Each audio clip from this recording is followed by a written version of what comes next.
areas in the social media marketing arena. And absolutely, we believe this is going to be something of great value to all of you participants here. We have two very, very active players in this whole area of influencer marketing. And I will introduce them to you soon. Before I do that, some very quick rules. As you know, this is getting live streamed YouTube and Facebook. And please hold all your questions right till the end. We will have time for those. And what we will do is, please post your questions in the Q&A box at the bottom of your screen. I repeat, Q&A box at the bottom of your screen. We'll pick it up and we will ask the questions of our panelists today. Second is that if you have any other suggestions of any kind, please do engage with us on email. And this is going to be also made available subsequently on our YouTube channels. So before any further interruptions occur, I just had some disruption in the power at my end, but anyway, I think we're still on. So great. What I will do now is very quickly introduce the two panelists, and thereafter we will jump right into the session for today. Very happy to introduce Sonia Gautam, who's an influencer, a very popular influencer. She's also an entrepreneur. She runs two businesses of her own. We will hear from her in some detail about those as she introduces herself. So a warm welcome to you, Sonia. Thank you very much for being here. Thank you. Thank you for having me. And hi, Nisarg. Great to have you here as well. And Nisarg is the founder CEO of Affable, which is an influencer marketing platform. We will again hear from him about what Affable does and how he actually helps create value for those seeking influencer marketing. So warm welcome to you, Nisarg. So that's kind of the brief introduction. What I'm going to do now is very quickly move on to both of you. I'm starting off with Sonia. And for the benefit of our audience, if you can very briefly tell us a little bit more about what you do and how you got started. So I started off when I was living in Goa. I started with a small FB page. And because of the Facebook page, I started my accessory store, which was online as well as offline. Then the progression was to the blog, which started because a lot of people were interested in what you're wearing, what you're doing. So the blog started, and to integrate it, the sari also came into the picture. So I run two businesses now, one of accessories, one related to saris, all related to fashion and lifestyle.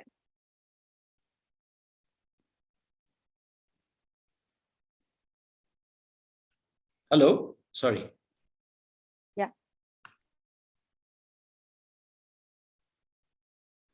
You're on mute now, Sanjay. Over to you, Nisarg. Hey, thanks, Sanjay, for having me today. So hello, everyone. I'm Nisarg. I'm the co-founder and CEO of Affable. We're a Singapore-based startup building an influencer management platform. 4 years ago, we saw that a lot of brands wanted to work with influencers like Sonia, but they were having a hard time finding and managing hundreds of influencers. And we figured that a tech product in the space could solve a lot of the challenges. So we built an entire tech software solution, which more than 100 brands use right now to find, manage, and measure social media influencers and bring a lot of data and analytics in this space, which is very fast growing, but it is still very manual at the same time. Thanks, Nisarg. I mean, you said that Affable is a platform that allows people to discover influencers, engage with them, manage campaigns, then determine the outcome of those campaigns, etc. And so, that begs the question, why would I want to go through Affable, through your platform, rather than reach out to someone like Sonia directly? What are the benefits I would get? Sure. And like Sonia might be able to add something, right? But influencers get a lot of messages from brands, and some of them are relevant, some of them are not. As a brand, if you want to work with, let's say 50 influencers for a Christmas campaign in December, to identify and manage those 50 influencers, including giving them a product, asking for their rate cards, sending out payments to them, signing contracts with them. It's a very, very manual process. And it's also based on a lot of guesswork. So today, if I have a friend who has a friend who is an influencer, it's easy for me to go through that friend and like reach out to the influencer. But I might be looking for a fashion and lifestyle influencer for my fashion brand, but she might be a food blogger with like 100,000 followers, so she's not going to be relevant for me. What where we come in is we say, hey, using data, we can help you scale your influencer campaigns and help you with relevance. Instead of someone who has 50,000 followers, you are maybe better off working with 10 influencers who have 5,000 followers, but who are very relevant to the audience you're looking for. So we add that component of relevance and we unlock the component of scale. Okay, so you help by making sure that the influencers that are selected are relevant and are able to reach a larger, wider audience, right? Yes. Sonia, if you can, for the audience, very quickly explain what exactly does an influencer do and why are influencers, the rage today? And secondly, and if you don't mind, let me just add part B to that, is do you use any tools or platforms in your work, or is it just, your own credibility and trust that you use and your followership that essentially you use to convey your message? So the thing is, see, the digital space has been growing, especially because of the lockdown. Most of us are constantly on the phone, on social media. So over the last few years, a lot of new influencers have also come in. An influencer can be anyone who has. See, there's a there's some differentiation between a blogger and an influencer. Influencer can be an actor, it can be a celebrity, it can be a socialite, anyone who holds an influence over a mass of people. Like if I come and I say, use this product, people will have the aspiration or they will trust my opinion and they will buy the product. So that's my influence. And a blogger would perhaps blog about what their experience about a product is, or they will give a review and people will go buy it. So this space has grown because a lot more people are online.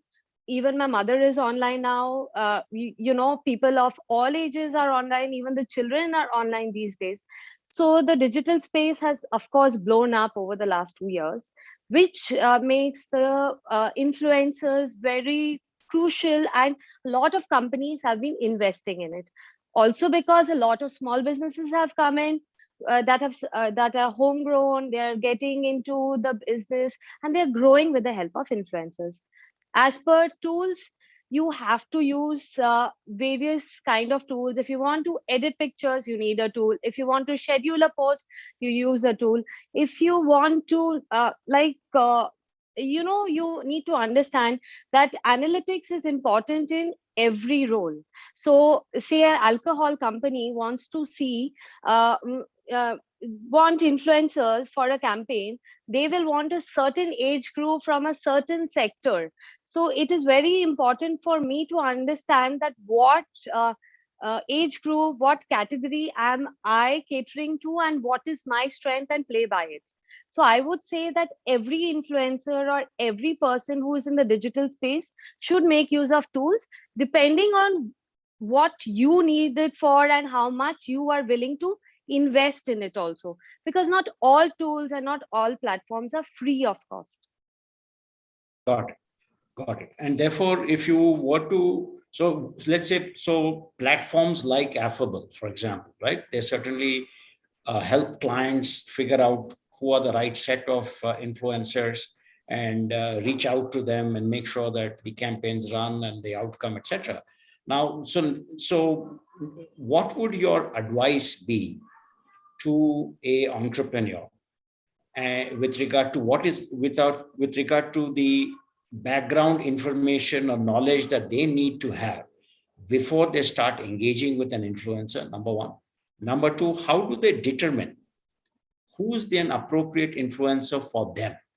Because let's say if I'm in the category of home furnishings or food or tourism or whatever, And I find that there are many bloggers, many influencers. Some bloggers are also influencers, right? And so therefore, how do I determine who's right for me? What are the things I have to keep in mind? Sure. So take your first question first, right? There are two main reasons why brands typically engage influencers or creators. One is to increase brand awareness. So if you are launching a new product, no matter if you're a new company or an established company, if you want to have brand awareness, you would want to work with, let's say, 20 micro influencers. So there's just a high reach about your new product and everyone gets to know about it. There's no secondary sales angle to it. You just want people to know about your new product. That is one of the reasons why people run influencer campaigns. And second is they want to drive sales. They know that the product is well known and they want to now increase clicks to the website. They want to increase sales on their website or sales in the retail store. To take the first question, which is as an entrepreneur, the background that you need to have before working with influencers is what is your purpose that you're trying to achieve. You shouldn't do influencer marketing just because everyone else is doing it or your competitor is doing it. You should do influencer marketing with a clear objective of what you're trying to achieve from that campaign. And once you have that objective, taking a second question, you should look at influencers which have a relevant audience to target. And Sonia gave a very good example. If you take a brand, let's say, which sells alcohol, they need to focus on certain sector, certain segment of followers. If you're looking for a mother, if you're a mother care product provider, and you're targeting influencers who have influence over women of a certain age, then you need to go and find influencers who might be relevant for that. And while you're doing that, also look for people who have high engagement, people who have high views, people who are receiving positive comments on their posts. You don't want to work with someone who's constantly uploading a branded post in every other post that they're uploading. You want to work with someone who has a healthy balance of organic content where they're talking about their lives, they're building their influence. And then a part of the content is about brand collaboration so that you get a good share of voice and you don't get lost in a sea of other brands that the same influencer is talking about. Sonia, how would you respond to that? In other words, as an influencer, how would you respond to what Nisarg said?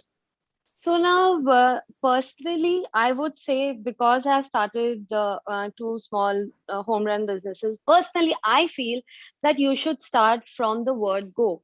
Like, not just because I'm an influencer, but even someone who is very small. I have a neighborhood store. So they lend me one of their jackets. I wore it and they got 50 odd sale for one product. So you understand someone who were not considering going digital or going online suddenly saw a huge opportunity, and then they realized that this is a possibility that they had not explored. They had thought of selling one jacket probably, and they had two pieces of it. She said, I cannot even manufacture those many and sell it out at the go. But she create, right there, a small business created a pool of opportunity. So I would say that if you're an entrepreneur, just go ahead and give it a shot. There's no harm sending a small, provided the influencer is willing to, that you send a small package, a small PR package. They put it on a story, they give you a shout out, they put up a post, anything. But the word gets out there, even if you're just starting out. For a for big brands, again, you have to understand who you want to associate with completely. Now, about the engagement rates, I know that people get into this to a large extent, but yet again, I know a lot of people who are doing very genuine work and who really have a very strong voice, but they're not very concentrated on the engagement because they're concentrated on the content and the intent. So you must find someone who matches the intent of your organization and your brand. So it does not matter the person is big or the person is small, but it matters if it goes with what your company stands for or what your brand stands for. So I personally feel that you should opt for people not who are someone big or someone small, but you should associate with people who you resonate with, whose content you resonate with. And Got it. that's where I think a lot of organizations come and play, a lot of media organizations, digital agencies come in, because they can help you find the people who resonate with what you want to put across. Right. So that was helpful. So you get the example that you took of this young small company that gave this jacket, and then they had 50 Yeah. sales. Now, if I'm another young small entrepreneur and I want to be able to reach out to you, how do I reach you? That's my first question. The second question is, when I engage with you, when I say, hey, Sonia, look, this is what I'm making, jackets or whatever else, can you please help amplify my message? Do you accept each and everything? How do you measure me as an entrepreneur, and how do I measure you? So the fact of the matter is, it's a business. So I'm here to work. I'm here to make a living too. So it's not like that I can take up every offer that comes my way. The way of reaching out are several. You can send an email, you can send a DM, you can go through digital agencies. That I personally like working with the media agencies a lot, because it keeps things easier for us. There are many companies that make you do the work and then you have to chase them for the payment. I've been chasing companies for months to get the money that I have put my it's my hard earned money, because I've created content with good faith that the organization is going to pay up. So when a media agency is there, it makes things much easier. But uh, uh, the ways of reaching are several, but I would say that one cannot possibly take out all those opportunities. For me, I have to let go of some. The terms are always the same. I keep it transparent that I can do this, this, and this for certain commercials, and what I could do for barter. If the company is willing to, I work with them. If not, then I wish them luck, and I hope, and I know that there are plenty many bloggers who'd be more than willing to welcome them. Understood. And therefore, I would imagine that Nisarg, a platform like yours, which essentially deals on the one side with multiple influencers and on the other side with very many entrepreneurs and companies, and you're mediating the whole transaction in between by doing the discovery piece, the management, and then running of the campaigns, and then the outcomes analysis and all of that.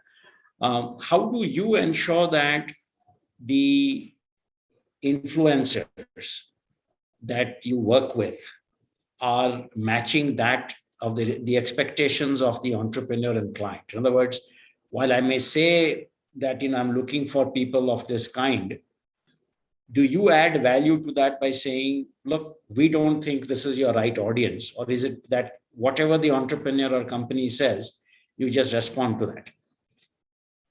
So just a quick clarification, right? Unlike many solutions in the space, the approach we have taken to this is we've built a one-side platform. So we've built a platform that brands use, and we've made it in a way that we've indexed every influencer out there in the world, like every creator uh, uh, who has an authentic following. Because a lot of creators, and Sonia might also be able to add, they just buy, like, there are people in the Yeah. industry who grow themselves with like fake approaches, and we remove them and we filter them out so that um, every creator that we track is authentic. And we track around 6 million such creators or influencers across different channels. Now, these influencers don't need to register with us, and the benefit of that is any entrepreneur or brand that wants to work with creators, they have the global pool of every influencer out there, which they can now filter and reach out to. In this, apart from the tool, our value add also is that we have an influencer strategist in house who would guide uh, the brands, who would guide the entrepreneurs on what are the things they should focus on, what are the kind of campaigns they could run at what point of time. So, for example, we work with a huge parenting company, and during Mother's Day, we help them come up with a strategy of what kind of campaign strategy might hit, what are the influencers that they should shortlist, etc. But the work is done by the brands. And this is how we enable scale. This is how we let them work with like hundreds. And who does the creatives? So the creatives are done by the influencers, and we tell our brands that they should give a lot of freedom to the influencers. One thing that entrepreneurs and brands need to understand is creators become influencers because the content they create is influential. If brands meddle in that and brands tell them, hey, you do this or you don't do this, and if the brands do a lot of that, then the content that comes out is not influential because it's not the creator's content, it's a brand's content. So the creatives are done by the influencers with guidelines that come from the brands. And so if I'm an entrepreneur and I'm kind of going by what Sonia says, look, you've just started, it's probably a good idea for you to try influencer marketing. Now, I come to a platform like yours, and what happens? In other words, like you said, there are 6 million folks I can potentially reach out to. How does one really determine who's this right set of influencers for me? Right? Imagine a day zero problem, right? Sure. Rather than a large corporation. Yeah. Sure. So in this case, like a jacket like store, right? When they come to our platform, they can go in and search for, hey, who are influencers in Mumbai who talk about fashion and lifestyle and have followers below 1 lakh, because they can sense that, hey, this is typically what the budget might be. And what our platform would do is it would look at all creators in Mumbai, because the creators do not need to register with us. Like, for example, Sonia does not register with us, but we would have indexed and searched Sonia's profile. And given that she talks about fashion and lifestyle, and she's based in Mumbai, and she has followers in the range that the client is looking for, we would recommend that you reach out to these influencers along with their email addresses available from their social channels. So the store can then select, let's say, 50 influencers, and in one click, it can reach out to these 50 influencers with a very personalized message. So we would tell them, and do you guys help out with that messaging, or is it just a connect? So we've done this many times to know that what kind of message works well and what kind of message also is authentic, because you don't want to bombard influencers. Influencers get a lot of inquiries every day, and they can easily sieve out what are relevant versus what are like mass mail opportunities. So we help them with that. But a lot of the initiative is done by the brands. We are there to support and help them so that they can run a very successful campaign. Because then the incentive is aligned. If they're able to run a successful campaign, they would come back to us and run another campaign. Got it. So therefore, Sonia, we see that Affable is a one-sided platform in the sense that it caters to the companies and brands. Right. And on the other side, they've got this vast universe of all influencers that they can potentially reach out to. Now, you happen to be on the other side of this platform of Affable. Now, what would your response be in that if you find somebody coming directly or somebody coming via a platform, do you really care at all? And if so, why or how would you care?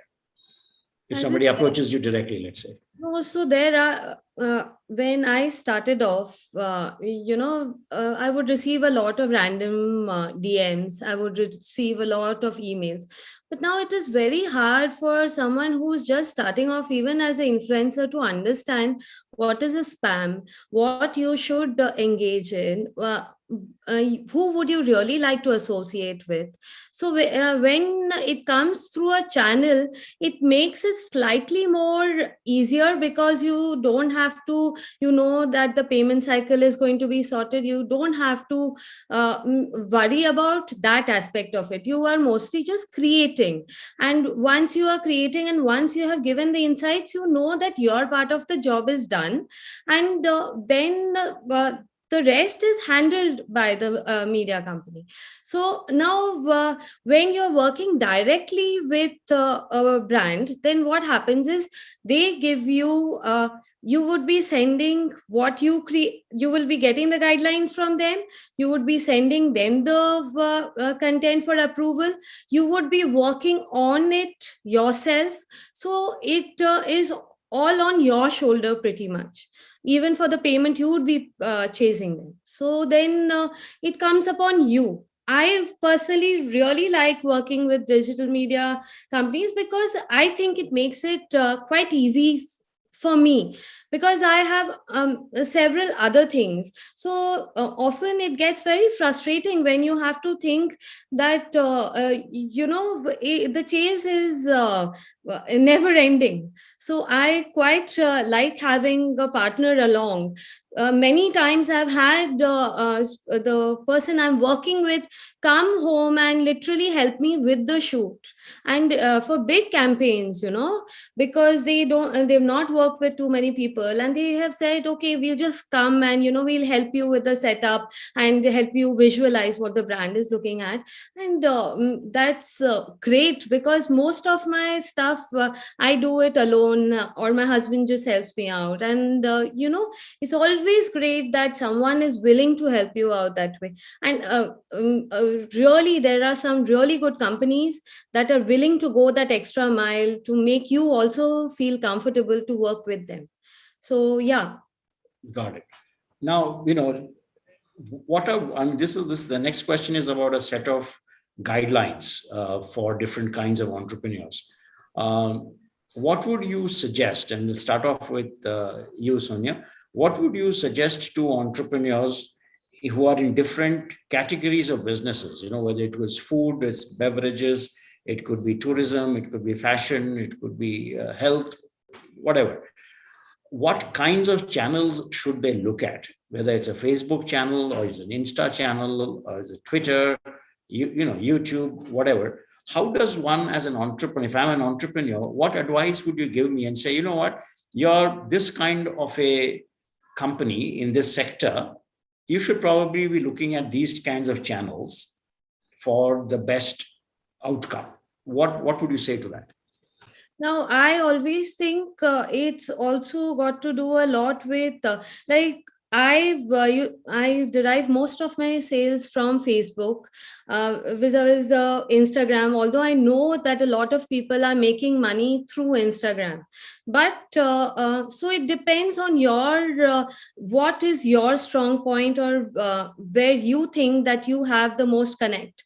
Since I run a women's group on Facebook, I have a lot of connect with women directly on Facebook. So I generate a lot of revenue through Facebook, and I end up I do the influencer marketing bit through Instagram. So likewise, for another company, they would also have to see where they have a stronger base. Like my sister-in-law is into fitness, so she is on fitness groups on Facebook, and she has a very strong group through Facebook. So when she posts the content there, it works better for her.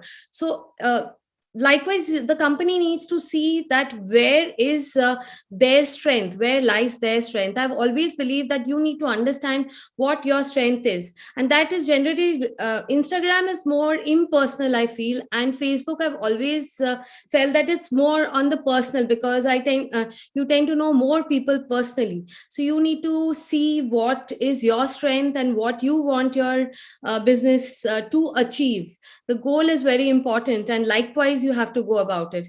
Like, I know small companies have boosted up a lot with reels these days on Instagram, and they have from 0 to 100 orders in a month. So you have to understand what is your product, and where it's likely to do better. There is no one rule for anyone. There is no you can't say the food blogger, you go there, fashion blogger, you go there. You have to understand where is your strength, which platform is your strength, and you play it to your benefit. And when you say your strength, you mean where your audience lies? Audience lies. Right. No, again, see, like I said, like when it comes to doing the influencing bit, I know that I have a large following on Instagram and my content does well there. But when I know that I need to make sales, like if I want to sell a product, the minute I will put it on my group, or I'll put it on my page, I know I'll get 10 orders. So it's like that. Understood. Okay. So you have to know how you are going to go about it. or what does better, like jewelry does better on Facebook, my saris do better on Instagram. So which business will go where, and how I want to locate it, on which day I want to locate it, what time I want to locate it. There are a lot of analytics which you will understand once you start playing with it. It's all a matter of analytics at the end of the day, understanding the gamut, what time your audience is there, what time you're likely to get someone's attention. So a lot of things come into consideration when you are thinking about it. Understood. So even as a brand, even as a young entrepreneur, I need to at least start experimenting with a lot of these channels to determine where my audience is or likely to be, and then start with that hypothesis. For months and months, you have to be consistent. You have to be out there morning, evening, night. You are trying to understand, really, time matters. What you post matters, and eventually you get there. One hit, and then five misses, and then another hit, and you see the trend, and you understand that this is what I'm looking at, and this is how I should go. Understand. And Nisarg, what would you say for somebody saying, look, I'm in this category and I really don't know where my audience is? So you initially, when in your opening remarks, you said, yeah, we kind of help you determine who the appropriate influencers are, what kind of channels would work. Beyond that, what is the advice? Or you said you have an Instagram specialist or some other specialist, strategist, etc. What is that kind of interaction like? Because imagine from an audience perspective, or young entrepreneurs, everybody is not digitally very, very savvy or social media experts, right? How would they engage with you? While I completely agree with what Sonia said, which is it's a lot of experimentation that is involved in terms of finding out what is it that works for you as a brand. But having said that, using historical data, there are ways to fast track that process, and that's where we come in. Definitely, there's a lot of analytics, and if other brands in your space have done it in the past, you could use that as a proxy to guide your opinion. For example, if you're a cosmetics brand, and let's say Nykaa and Sugar Cosmetics have a huge influencer push on Instagram versus YouTube, then you could use that as a proxy to put more focus on Instagram rather than YouTube, because you know that other brands have done it. And that's where our solution comes in play, because we track 6 million, as I said, influencers every single day. So we also know what brands they're talking about. And if you want to find out over the last 12 months in cosmetics, what are the platforms that most of the influencers are posting about, we could literally pull out those reports for you, right? So now you know that, hey, in cosmetics, this seems to be the trend. But in consumer electronics, for example, because there is a lot of explaining to do, unboxing videos, etc., maybe YouTube is what most of the brands do. Again, without actually doing it, you wouldn't know what works well for your brand. But you could use a lot of historical data from other brands or competitors as a proxy to guide your initial focus. And this is where, again, a lot of our inputs come in when we work with the brands. Got it. Thanks. Back to you, Sonia. One of the biggest reasons why people come to influencers is because they are seeking authentic, credible guidance or information about products and services and experiences that they can trust. And your greatest strength is that you are a trusted person. So somebody who engages with you and your content knows that what you are saying has merit and value, and it is not just a random plug for somebody, right? Now, how do you ensure that fine balance between authenticity and, let's say, a product placement or some endorsement of something else? And I, as an entrepreneur, I would say, hey, whatever she's telling me, I can take it at face value and I can go to the bank with that because she's somebody I trust. So honestly, it's difficult, especially when you start off, you are desperately looking for work. I've been there. I have taken up everything that came my way. And, I've had beauty brands tell me to go on beauty apps and make myself extremely fair, to make the content appropriate for their page. So you need to but eventually you understand that it's also your responsibility. So over the years, I have learned to say no. I have learned to say that this does not resonate with me. And I think eventually everyone gets there. I'm not going to say that I did it from day one. I don't think anyone does, because obviously you are trying to grow. You are also trying to build a business. You're trying to build a brand. So you're trying to work with as many people possible. And, you are also trying to make a living. So I don't, it's tough. But the new guidelines have also come in. Earlier, anyone could tag any brand and you would never be sure whether it's an association, whether it's not an association. Now you have to be very vocal about any advertisement that you're doing, which makes it slightly more transparent, so that your audience also knows that you have associated with the brand. You're speaking about the brand because the brand has paid you. So it gives you time to also think and reconsider. Okay, it's a paid promotion. So is it just a paid promotion? Is it honest review? Many times we just put up an honest review saying that it's just an honest review, we have not taken any money. So is it that? So the ASCI guidelines have made it very stringent. Bloggers and influencers don't put out content just for the sake of it. So the transparency is making it slightly easier, I guess, for even the audience, because the audience knows the first word, or in that para you are saying it's an ad. So the minute it's an ad, it can be that it's not in it is a content that you've created for someone. It is your best presentation of the brand, because when you're doing an ad, of course, it's you are not just going to be defaming the brand. So it's your best presentation of the brand. But picking up a campaign is entirely up to you. Over the years, I have learned to say no to even many big companies, because I know that it does not resonate with me. So eventually you get there, I guess. And how would you respond to that, Nessa? Because authenticity, credibility, these are critical for you as well. Because there are 6 million, how do you determine who's authentic, who's credible? So there are various variables in terms of authenticity and credible, right? Like most of the influencers, they are quite credible. But like as Sonia also said, right, they are doing this many of them are doing this as their full-time profession. So it makes sense for them to make a living of it and charge for their services. When brands reach out to these influencers, our definition of authenticity and credibility has a huge role in terms of relevance.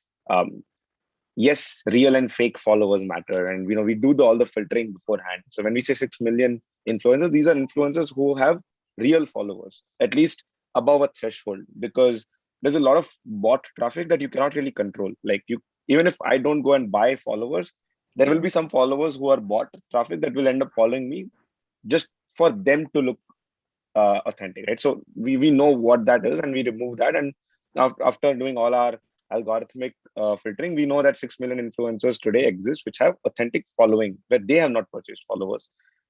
After that, we also look at sudden growth in followers. Like, did someone suddenly grow from 10,000 followers to 30,000 followers in like 1 week?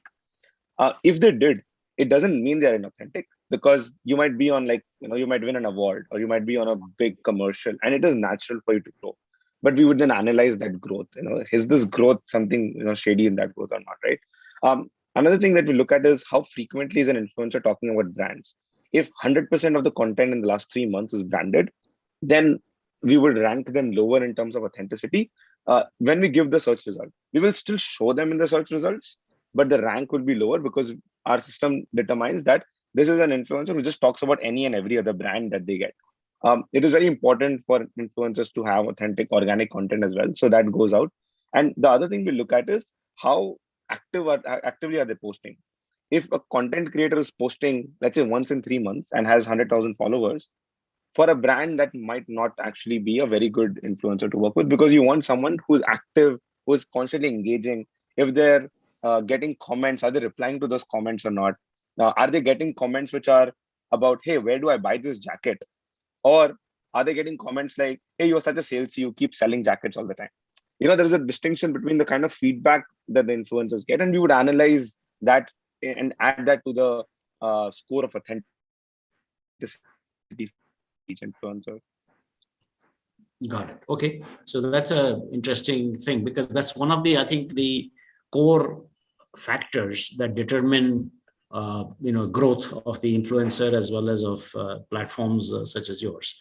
Now, as a entrepreneur who's looking at, growing my business and having to deal with multiple, let's say, channels, multiple influencers, multiple pressures of customers and responses and all of those things, how do I determine the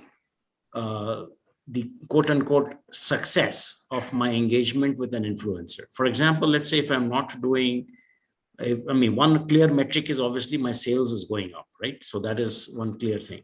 But if it is branding, in that I want more people to be aware of my brand, I want them to start developing a warm, fuzzy feeling with respect to my brand.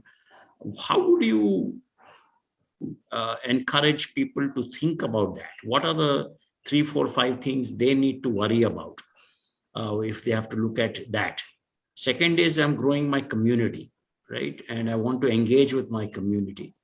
Not necessarily for sales, because that's kind of the easier thing, but I want to grow a lot of people to follow my brand, right? And I'm looking at the customer engagement.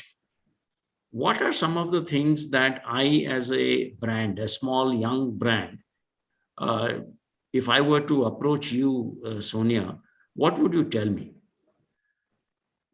Well, I would say that it's very important to be consistently out there, so that people in the beginning see there are established brands, and if you want to be a company which is recognized by people, you have to put the word out. Now, there are several ways of doing it. If you want to do it digitally, you have to be very consistent, and you have to be very real and very transparent. I feel you could do simple I know sourcing, people do sourcing videos of where they got the material from, and they talk about who are those who are making the base material. You introduce people to those who are backstage, how the work is being done. If your is a very valuable good, then why are they paying for that good? You need to converse, and you need to let the audience know why should they trust you. That you build by showing them what is happening backstage, how it is happening, and also why they are paying you, and why only you, why should they come. Also, I feel that in my case, when I receive a package, I really like if it's a nicely packaged thing. I'm not saying an expensive packaging. I know that small companies also, they would put a tiny note, and they would just say, thank you, Sonia, for making my day, or just a very personal note, and it always makes me want to go back, because it's a sweet gesture. So small things always take you really far, I feel. But you have to be consistent. It can't be that today you speak to your audience, and then you think that you're not going to speak to them for 10 days. They are going to move on, they are going to talk to someone else, they're going to see someone else's page. So you have to be there every day. We try to push out at least multiple stories in a day, saying what we are doing, what we're eating, I'm playing with my son. Only reason because we would like to have a connect with people out there. They don't know what is going on here, so building a connect is very important. Does not matter if you have 100 people or 100K. Just depends how much connect you have with them in reality. They really must feel that tomorrow's date, when you say, hey, we need your support. I know even small organizations generate a lot just because they have that trust. So you have to build that trust. So I think you made a lot of interesting points, right? You talked about being real, being consistent, and staying engaged so that people see you as a real person, not just as a spokesperson for something. Yeah. And that's an interesting thing, because that's, in other words, the founders of companies too need to have that kind of a mindset. In other words, I have to be engaged with my consumers. I have to be consistent. I have to be real and authentic, and they need to trust me. Right? End of the day, it all translates into trust. Nisarg, would you agree with what Sonia said? You want to add something to that? I totally agree to what she said, right? Trust is the fundamental reason why you work with influencers in the first place. Otherwise, you're better off with billboards and Facebook ads. I mean, those work, right? Like if you just want to pump money and expect results and keep iterating doing that, then there are ways to get that traffic, right? But if you want to rely on trust and you want to get an influencer as an ambassador, so that as, and very relevant to the audience today, which is young brands, you want to not look at influencer marketing as a way to get a quick buck or a quick promotion out. You want to find creators who will be with you for the next 5 years and who will talk about your brand today. And if you take good care of them and you have good relationships with them, they'll organically post about your brand like for the next 5-6 years. As they grow, your brand would grow with them as well, right? So I have like completely agree here on like trust being the core reason why you should even consider influencers in the first place. Got it. Okay, now we've got about another 10 odd minutes to go.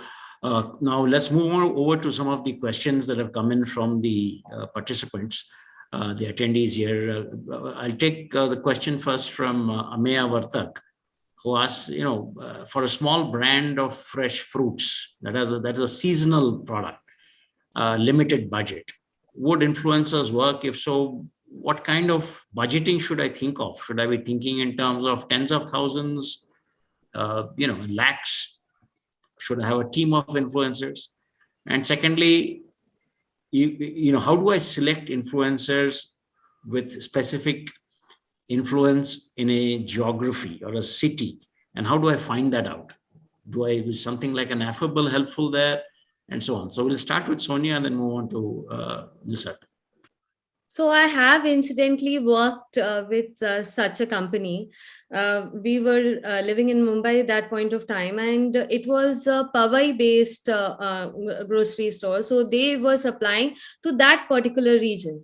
So now what we did was, at that point of time, there are these women groups on Facebook and on many other platforms. So they have, say, some have 30,000 odd women, some have 40,000 odd women. So what we did was we merely targeted that set of people. So what we did was we concentrated on reaching out to those people through Facebook. So you can send out PR packages. It need not be that you have to pay them.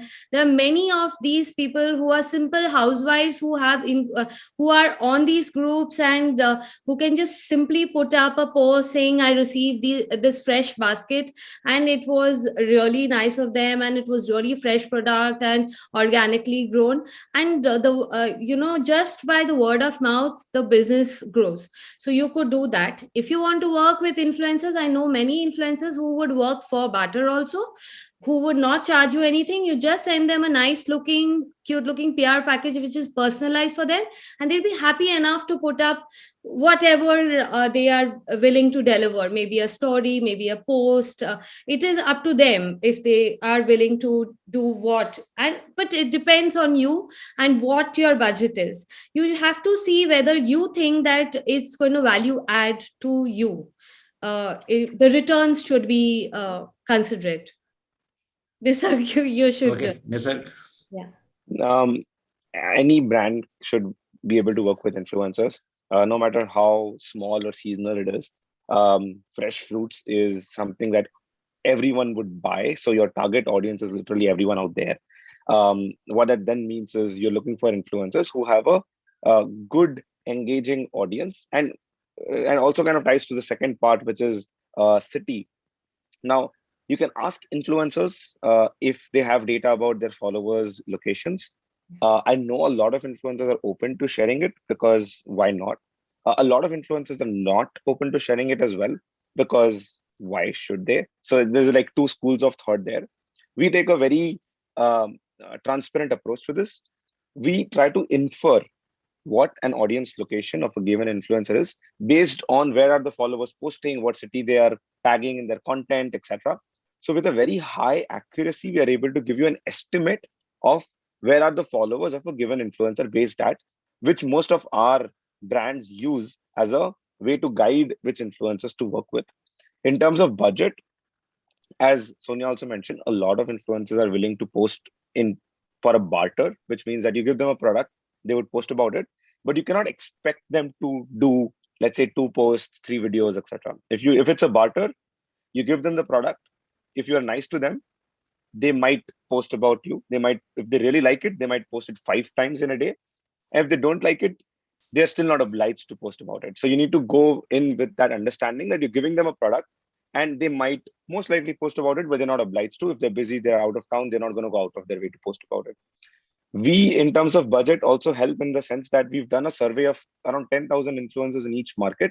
We've asked them how much they charge, and we've used some data science to infer what a given influencer might charge based on the followers they have, based on the engagement they have, based on how frequently they've spoken about brands, etc., which should be used as a guiding mechanism. And a lot of brands use it for negotiations. It's a proper business transaction. So we give you some pointers to guide that. But influencers are professionals themselves, so they know what they should be charging for their time, and you get a content in return. So you should be open to spending money on influencer content rather than expecting free output on that. Sonia, you can course. thank me later. I know. She was, and I was thinking, look, a lot of folks must be mailing stuff already.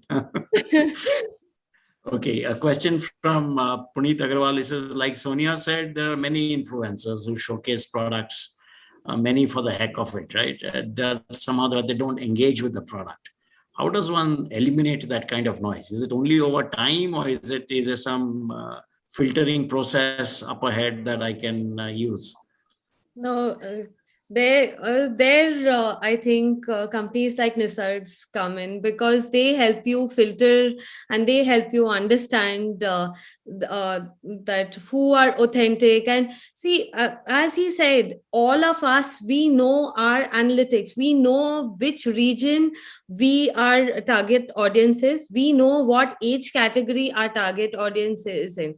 But of course, that data is not available to everyone in the open. But there are companies that for a certain charge tell you who are the best influencers, yeah, specific to the category that you are looking at. So because everyone has specific needs, like a company which is into beauty will probably not also want to be associated with a mom blogger. There are many beauty brands that say that we don't want to work with mom bloggers. So it depends on company to company, campaign to campaign. What is the campaign? If it's designed specifically for age group. So if you are looking at specific content rather than reaching out to each influencer, it is very time consuming.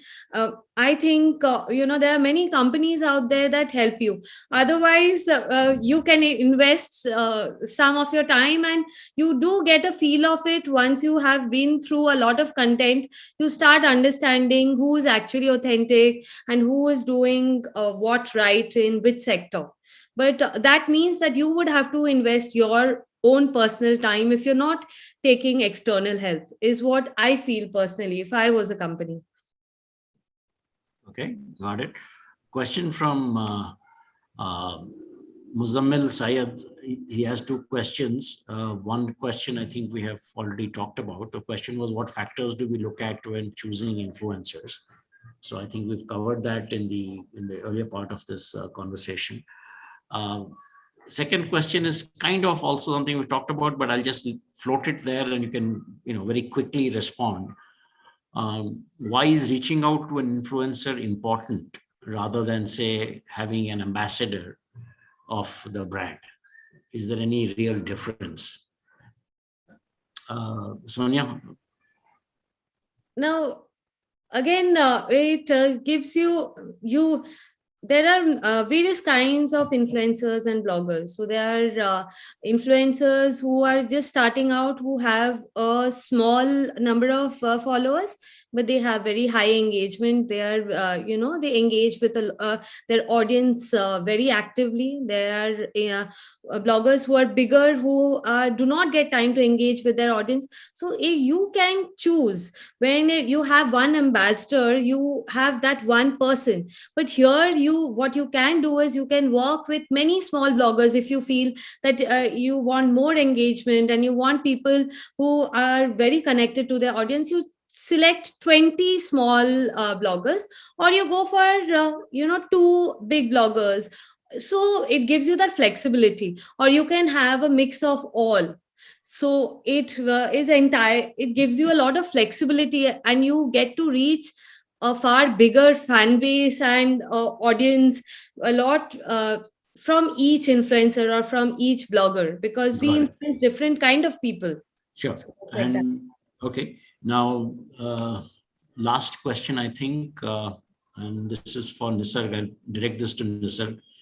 This is from a company called Bridging the Skill Gap, for a specialist edtech startup focused on job skilling in only the banking and financial services. Would this influencer marketing work at all? And what kind of budgeting should I even be thinking of? Right.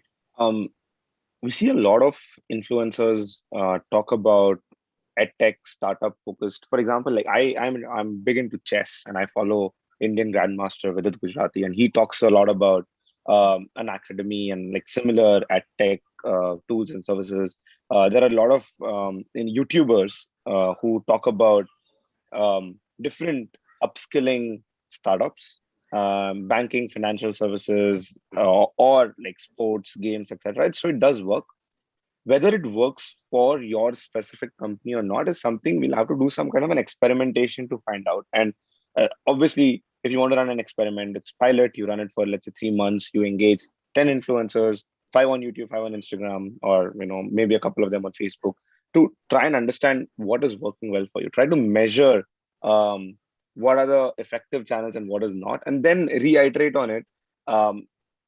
Determine it if it works well for you or not. And maybe it's counterintuitive for me to say this, but there is a likelihood that it may not work for you, and it's okay. And treat it like any other marketing channel. For a lot of businesses, Google ads don't work. For a lot of businesses, Facebook ads don't work. Similarly, for a lot of businesses, maybe influencer marketing might not work, but in general, it works. So if one you're way not to find doing out. yeah. And if your competitors are doing it, and if you're not doing it, Sure. you're just losing out on a lot of market share. Got So it. you should still do it. Yeah. Okay. And, a lot of it obviously depends on the analytics and, and your own awareness of what your brand is, who you want to target, what kind of outcomes you want to seek, and, and therefore determine what the match between the influencers, the channels, the mode of engagement, etc. is. Now, here's a question from Swara. Is how does a company, and this perhaps Nisarg is best placed to answer this, how does a company quantify how much sales was generated by a particular influencer? If I'm working with 5 of them, how do I know that sales have happened thanks to influencer 1 and 2? Sure. So this is a big attribution problem. And typically attribution works very well for online e-commerce businesses. So let's take that as for this question as a context. Now, if you have an online e-commerce business where you want to measure which influencer is bringing sales, there are 2 ways to do it. One is you give them a trackable link. So a link which can be tracked on the source. So if someone clicks on a link and goes to a website, you can add UTM parameters. So you know that which influencer got this traffic. Yeah. Another is affiliate codes. So if you work with an influencer and you give them an affiliate code to give to the followers 10% discount for whoever uses this code, and people go to the website, they may or may not need to enter the code because sometimes the link itself has the code embedded in it. People go and check out by that. And then you can track how much purchase was driven by a specific affiliate code. So these are 2 ways to track to an exact influencer. Now, if I take that question a little ahead and you want to see if influencer marketing in general is driving sales for you or not, try doing it. And let's say if you have a store, try doing it for, let's say, 1 out of the 10 stores. If you have stores in Mumbai, Pune, Chennai, Bangalore, etc., try doing it for one of the stores and try pointing people to that store and see if there is a sales uplift in that store. If there is, then you know that influencer marketing was the one that drove that sales uplift, and then you can replicate it for all your stores in other markets as well. So basically, it is possible, and you use some kind of a UTM embedded thing or a trackable, unique code, for example, right? Yeah. All of those possible. Great. So that brings us to the end of this session, and now there are quite a few people wanting to get in touch with you. So what we are doing is we're asking them to email us with any specific query that they may have. We don't want, I know you guys are busy in running your own businesses. You don't want your inboxes to get flooded or spammed or whatever. And what we will do is we will collate it, curate it, and then forward it to you. And then you guys can then have anyone from your office, or if you wish to respond directly, you can do that as well. Okay. Does that sound all right? Yeah. Wonderful. So that we come to the end of this session, all that remains for me to do, the easy part is to say a very, very warm and thank you to Sonia and to Nisar for participating and really helping us understand what influencer marketing is all about. And really very useful, very eye-opening, and something that is, very, very important and salient for most entrepreneurs today. So thank you, guys. Thank you very much indeed. Wish you all the very best. And thanks a lot, Sanjay. and stay tuned. You and your team at NICE doing a great job. And we would want you guys to be part of the NICE community.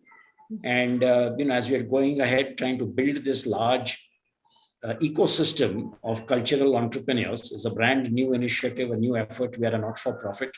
So we would love to have you guys be part of our own efforts and initiatives as we make progress, and be part of building Brand India and successful cultural brands out of India. Thank you very much. Thanks, Sanjay, again for having me. And this has been a great session for us. We look forward to getting the questions from you. And what I was saying earlier was it's a great initiative and nice to organize these sessions for entrepreneurs, for businesses.